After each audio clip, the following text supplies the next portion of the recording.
섬김과 어울림의 사람들, 비전 장로교회. 그때 구름이 회막을 덮고 주님의 영광이 성막에 가득 찼다. 모세는 회막에 구름이 머물고 주님의 영광이 성막에 가득 찼으므로 거기에 들어갈 수 없었다. 이스라엘 자손은 구름이 성막에서 거치면 진을 거두어 가지고 떠났다. 그러나 구름이 거치지 않으면 거칠 때까지 떠나지 않았다. 그들이 길을 가는 동안에 낮에는 주님의 구름이 성막 위에 있고 밤에는 구름 가운데 불이 있어서 이스라엘 온 자손의 눈앞을 밝혀 주었다. 말씀 읽는 사람들 비전 장로교회.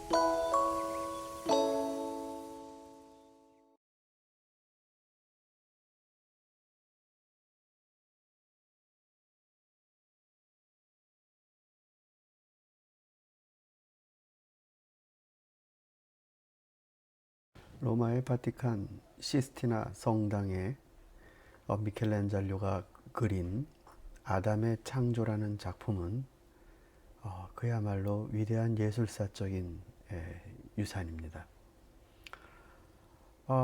벽화죠. 벽에다 그렸습니다. 아담은 나체고 그리고 땅에 기대어 있고 하나님은 그 위에서 내려와 그 손을 아담과 맞닿는 그리고 무엇보다도 이게 뭔가 역동적인 바람도 불고요. 그리고 입체감이 있는 놀라운 그림입니다. 아마 오늘 우리들이 느끼는 그 충격보다 그 당시에 이 그림에서 느껴지는 힘과 역동성은 아마 당대의 사람들에게 큰 충격이지 않았을까. 그것도 거대한 벽화로 말입니다. 여기서의 하나님은 정말 멋집니다. 역동적이시고 강하시고 또 미켈란젤로는 특별히 이 인간의 형상을 한 하나님의 모습에서 강한 남성적인 이미지의 육신을 그려 넣었습니다. 그러나 우리가 마태복음 25장에서 만나는 예수 그리스도는 이런 강자의 모습이 전혀 아닙니다. 우리의 큰 약점 중에 하나가 예수님에 대한 이미지의 혼동입니다. 금상을 하고 높은데 그리고 인간을 내려다보시고 불쌍히 보시는 듯한 예수 그리스도의 모습. 서양 미술에 나타난 단정하고 정적이고 모든 게 다 준비되어 있는 듯한 자비와 경건을 뿜는 예수님의 모습. 그러나 실제로 예수님 당신께서는 마태복음 25장에서 난 오갈 데 없는 나그네고 난 병자고 난 배고픈 자이고 나는 옷을 빼앗긴 자이고 난 감옥에 갇힌 자이고 난 나그네다. 마치 강도를 만난 사람을 도와주었던 사람이 제사장도 아니고 레위 사람도 아니고 사마리아 사람이었다라는 그 충격처럼 예수님이 그런 분으로 오신다라는 건 우리들에게 굉장히 큰 돌아봐야 될 점들입니다. 사랑하는 성도 여러분, 여러분들이 마음과 머릿속에 그리시는 예수님은 어떤 분이십니까? 이 이미지 오늘 우리에게 너무도 중요합니다. 우리 기도하고 말씀을 보도록 하겠습니다. 하나님, 오늘 우리에게 허락하시며 하나님의 자비의 세계로 초대해 주시니 감사합니다. 주님의 사랑으로 시작되는 이 귀한 날, 우리도 사랑으로 이 날을 살게 하여 주옵소서. 사랑을 하려 할 때 너희가 사랑하고 싶은 사람만 사랑하면 그게 무슨 사랑이냐? 주님이 하셨던 말씀을 기억하며 우리의 사랑의 지경이 넓어지게 하여 주옵소서. 우리가 사랑의 대상이라고 생각지 못했던 그런 사람들을 눈에 볼 수 있게 하시고 마음에 품을 수 있게 하시고 생각에 떠오를 수 있게 하나님께서 인도하여 주시옵소서. 아무쪼록 우리 옆을 지나가시는 예수 그리스도를 놓치지 않도록 우리를 예수님에 대한 새로운 얼굴을 그리는 사람들 되게 해 주옵소서. 예수님의 이름으로 기도를 드립니다. 아멘. 오늘의 본문은 여전히 같습니다. 예수님이 변장하신 6개의 모습 우리 같이 읽겠습니다. 25장 35, 36절입니다. 너희는 내가 줄일 때에 내게 먹을 것을 주었고 목마를 때에 마실 것을 주었으며 나그네로 있을 때에 영접하였고 헐벗을 때에 입을 것을 주었고 병들어 있을 때에 돌보아 주었고 감옥에 갇혀 있을 때에 찾아 주었다 할 것이다.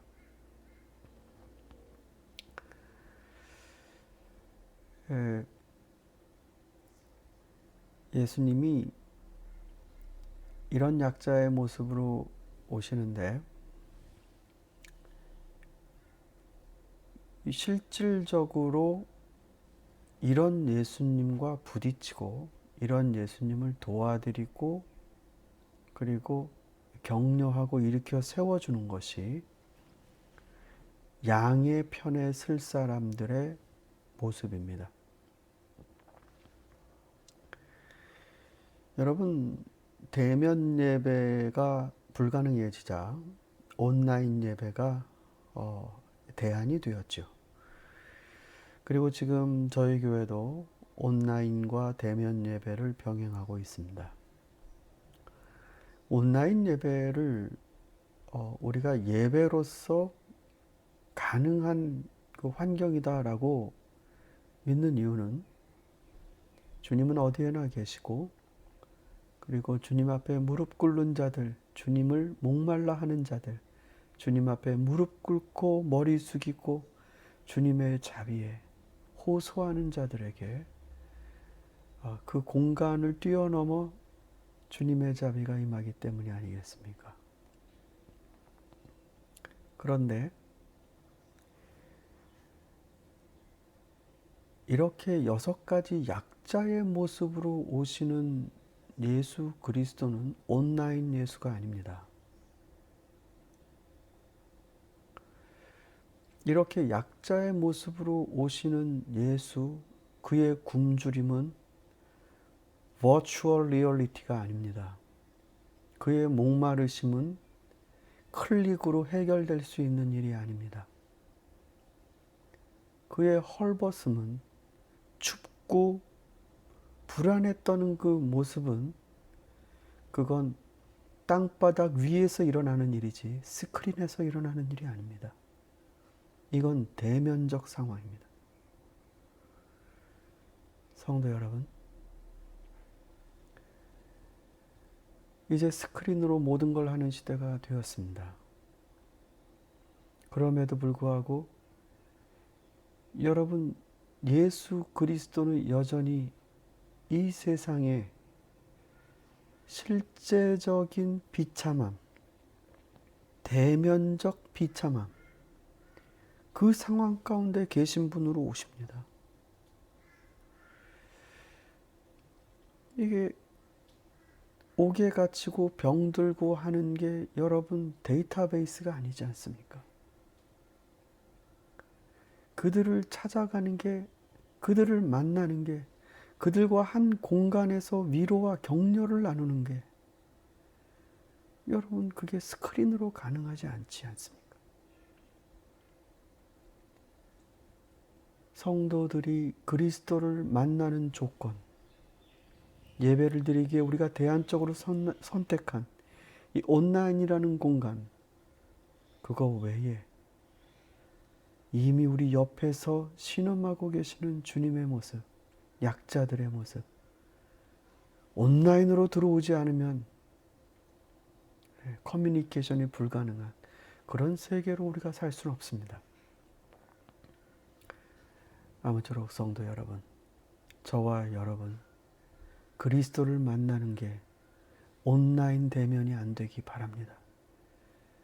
예수 그리스도의 우리 옆을 지나가시는 삶의 모습은, 그의 구원은, 그의 피와 그의 살은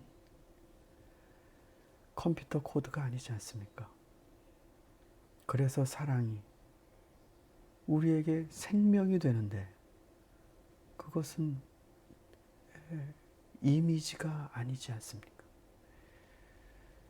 저와 여러분이 주님을 사랑하는 삶의 모습이, 내 옆에 와 계시는 그리스도를 만나는 모습이 언제나 대면적 실천, 대면적 내 힘과 내 땀과 내 기도와 내 눈물이 동반되는 실제적인 현상이 되기를 바랍니다. 말씀 듣는 사람들 비전 장로교회 시편으로 드리는 기도.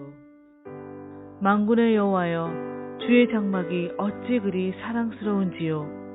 라는 말씀을 읽고 감동이 오면 잠시 멈추어 그렇습니다 아버지 라고 응답하면 된다. 이렇게 하다 보면 점차 깊은 의미를 볼 수 있게 되고, 마침내 한 어구만 가지고도 하루 종일 기도할 수 있는 단계로 나아가게 된다. 저주 시편의 경우에는 특별히 조심할 것이 있다. 학자들은 저주 시편을 해석하고 사용하는 방법에 대해 오랫동안 논쟁을 벌여왔다. 옹호적인 입장을 가진 사람들은 자신의 원한을 복수로 표현하지 않고 기도로서 하나님께 호소하는 것만 해도 꽤 높은 영성이라고 주장한다.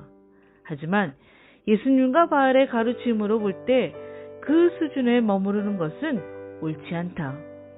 실제로 저주 시편을 읽어보면 대상이 누구이든 예수의 제자로서 그 같은 독설과 저주를 다른 사람에게 퍼부을 수는 없음을 알 수 있다. 그러면 어떻게 해야 하는가? 역설적으로 기도해야 한다. 예를 들어 시편 109편으로 기도할 때 이렇게 할 수 있다. 그 원수가 심판을 받을 때 죄인이 되어 나오게 하시며, 그의 기도가 죄로 변하게 하시며, 그의 연수를 짧게 하시며, 그의 직분을 타인이 뺏어가게 하시며, 그의 자녀는 고아가 되고 그의 아내는 과부가 되며, 그의 자녀들은 유리하며 구걸하고 그들의 황폐한 집을 떠나 빌어먹게 하소서. 7절부터 10절. 아버지, 저를 괴롭게 하는 사람들을 생각합니다. 그들에게 이런 앙심을 품지 않게 해주십시오. 주님이 말씀하신 것처럼 저는 그들에게 복을 빌어주렵니다. 아버지, 그들과 함께 하시고 그들을 선하게 인도하여 주십시오. 그들로 인해 제가 받은 마음의 상처를 치료해 주시고 사랑으로 그들을 대하게 해 주십시오. 이런 식으로 기도를 드리면 시편 150편 가운데 우리의 기도가 되지 않을 것이 없다. 시편은 매우 깊은 종교적 체험과 영감을 담고 있기 때문에 우리의 기도 경험을 풍요롭게 할 수 있다.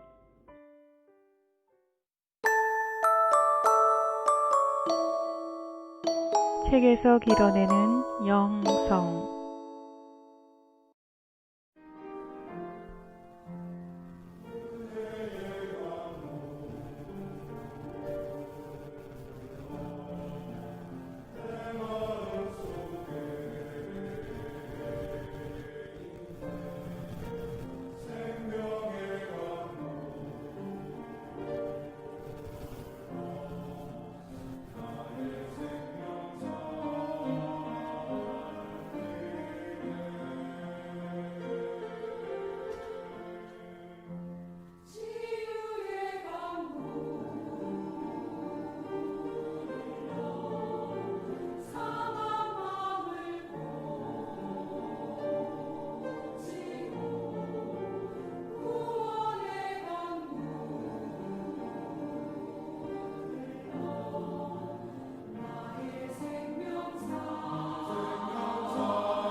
찬송하는 사람들 비전 장로교회